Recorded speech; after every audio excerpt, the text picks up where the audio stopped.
और क्या, कमीज से खोलना चाहिए।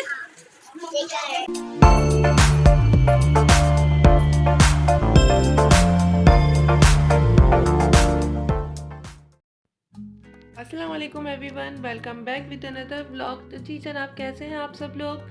उम्मीद करती हूँ आप सब लोग ठीक ठाक होंगे।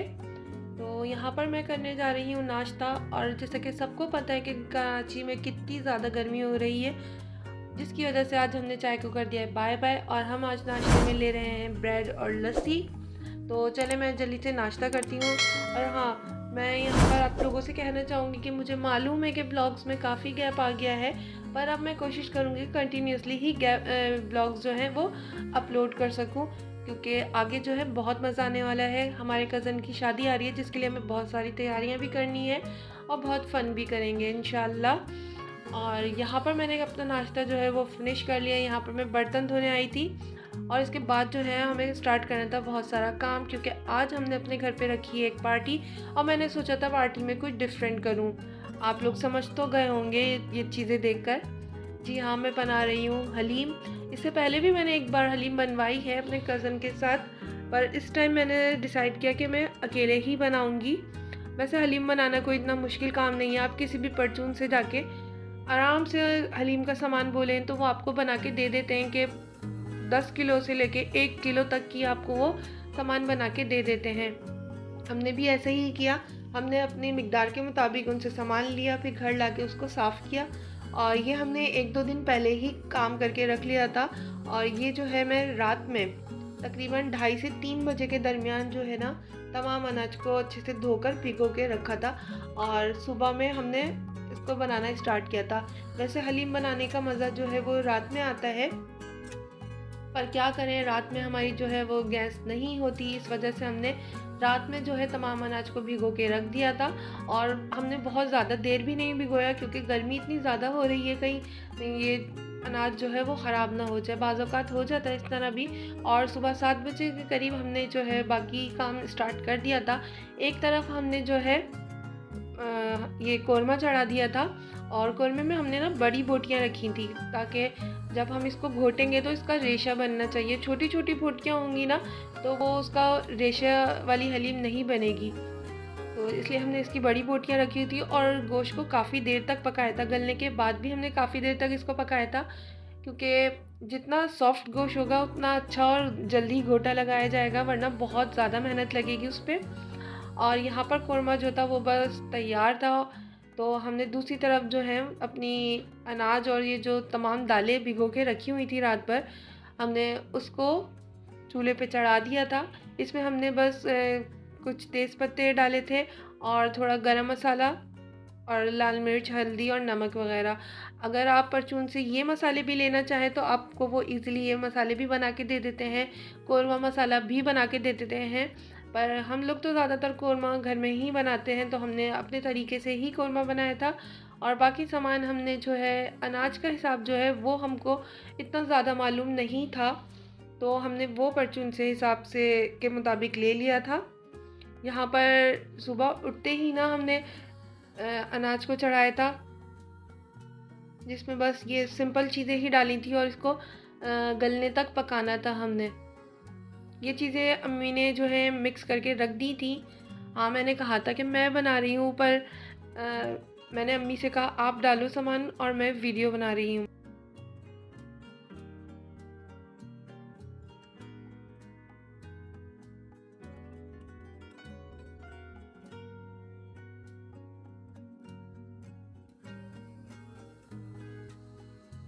यहाँ पर दालें जो हैं वो अच्छे से गल चुकी थी और यहाँ पर हम लगा रहे थे घोटा। हमने गोश्त से अलहदा ही इसमें घोटा लगा लिया था अच्छे से, और मैंने कुरमे को जो है वो अलहदा से घोटा लगा के उसकी बोटियों का रेशा बना दिया था, ताकि हमें ज़्यादा हलीम के अंदर मेहनत ना करनी पड़े। इस स्टेज पे मेरी सिस्टर मुझसे कह रही थी कि आप ही तुमने इतना ज़्यादा कुरमा पका दिया कि वो तमाम बोटियाँ जो वो घुल गई हैं। और मैंने कहा नहीं, ऐसा बिल्कुल भी नहीं है, ये सब मैंने हाथ से मेहनत की थी और मैंने घोटे की मदद से तमाम गोश्त को एक पेस्ट बना लिया था, जिस तरह हम शामी कबाब का पेस्ट बनाते हैं। मैंने घोट घोट के जो है बोटियों को बिल्कुल रेशा रेशा कर दिया था, ताकि हमको हलीम में कम से कम घोटा लगाया ना पड़े ना। और वाकई ऐसा ही हुआ, हमारी 2 घंटे के अंदर हलीम तैयार हो चुकी थी। जहाँ पूरी पूरी रात हलीम में घोटा लगता है, हमने सिर्फ 1 घंटा ही हलीम में घोटा लगाया था और हमारी हलीम बहुत ही मज़ेदार और ज़बरदस्त किस्म की हलीम तैयार हुई थी। इसके बाद हमने इसमें थोड़ा हरा धनिया पुदीना वगैरह शामिल कर दिया था। हरी मिर्ची अगर आप चाहें तो टेस्ट के मुताबिक शामिल कर सकते हैं। यहाँ पर मेरे भाई जो है वो घोटा लगा रहे थे और देखें कितने कम टाइम में कितनी ज़बरदस्त हलीम इस तैयार हो गई थी। अब बारी थी इसमें भगार की और मैंने भगार जो है वो चूल्हे पे चढ़ा दिया था और जैसे ही हलीम बिल्कुल तैयार हुई, मैंने बघार का तेल जो है वो इसमें शामिल कर दिया था और प्याज को मैंने अलहदा रख लिया था। थोड़ी बहुत प्याज इसमें हमने शामिल कर दी थी, जैसा कि आप लोग देख रहे हैं। और इधर जो है हमारी हलीम जो है बिल्कुल तैयार थी और यहाँ पर जो है पार्टी की तमाम चीज़ें तैयार हो चुकी थी, पर हमारे गेस्ट अभी तक नहीं आए थे। बस अपने मेहमानों का इंतज़ार था। हमने कहा वो आ जाएं तो हम खाना लगाते हैं। और यहाँ पर हमने बना ली थी बिरयानी और यहाँ पर मैं अम्मी को चेक करा रही थी चावल के बिल्कुल रेडी हो चुके हैं चावल, तो हम खाना लगाने के लिए तैयार हैं। और इसके साथ मैंने यहाँ पर बनाया था दम का कीमा और ये बाकी लवाजमात तो साथ ही होती हैं इन चीज़ों के। यहाँ पर सैलेड और ये हलीम की प्लेट्स बना रखी थी और रायता चटनी वगैरह सब कुछ तैयार थी। मैंने तमाम चीज़ें जो है ना वो कॉर्नर पे सजा दी थी कि बस मेहमान आएंगे हम फ़ौरन से खाना लगाएंगे। और चलें वो वक्त आ भी गया कि मेहमान अल्लाह अल्लाह करके पहुंच गए थे और जल्दी से हमने फ़ौरन से दस्तरखान बिछा दिया था। और वाकई सब हलीम को देख के ना शॉक्ड हो गए थे कि घर में हलीम बनाइए। और मुझे इस वक्त बहुत खुशी हुई कि एक तो सब सरप्राइज़ हुए और दूसरा सबको बहुत ज़्यादा पसंद भी आई।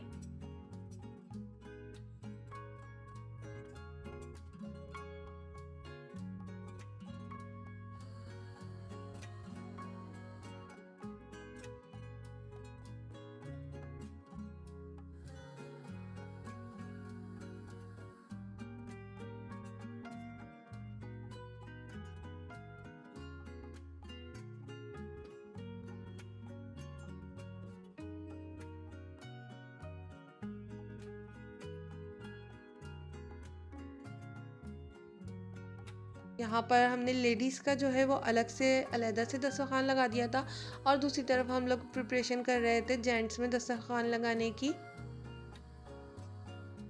और यहाँ पर जल्दी जल्दी जो है हम एक दस्तरखान लगाने के बाद हम दूसरे कमरे में दस्तरखान लगा रहे थे।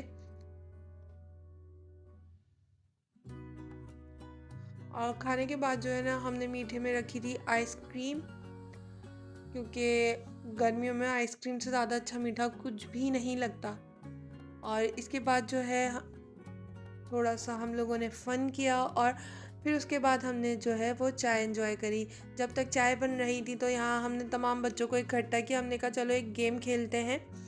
तो यहाँ पर सारे बच्चे इतना शोर कर रहे थे कि मैं आप लोगों को आवाज़ें अभी सुनवाती हूँ, कितना शोर हो रहा था। और ये शोर बुरा भी नहीं लग रहा था, इसमें भी एक एंजॉयमेंट थी, बहुत ज़्यादा मज़ा आ रहा था, बच्चे बहुत ज़्यादा एंजॉय कर रहे थे। और हमने भी बच्चों के साथ बहुत फ़न किया और इसमें जो प्राइजेस रखे थे ना बहुत फ़नी भी रखे थे, इसमें टास्क भी रखे थे हमने और बहुत ही ज़्यादा एंजॉय किया सबने।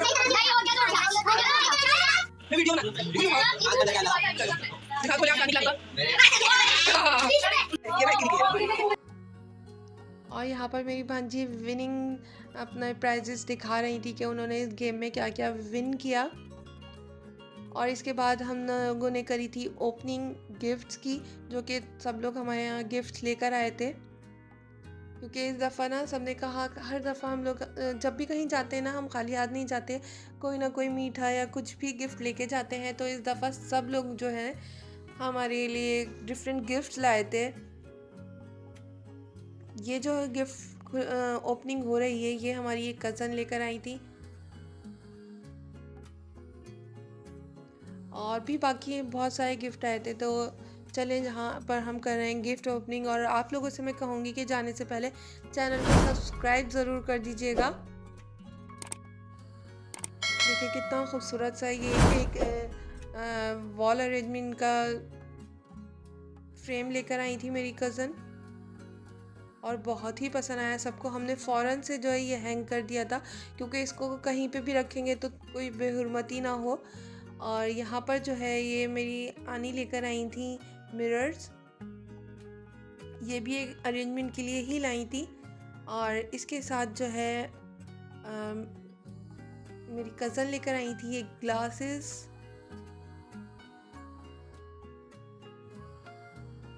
इस तरह के ग्लास ना मुझे बहुत पसंद है, प्लेन और बिल्कुल विदाउट एनी डिज़ाइन, क्योंकि ये बहुत अच्छे लगते हैं मुझे और सफाई भी इजीली हो जाती है।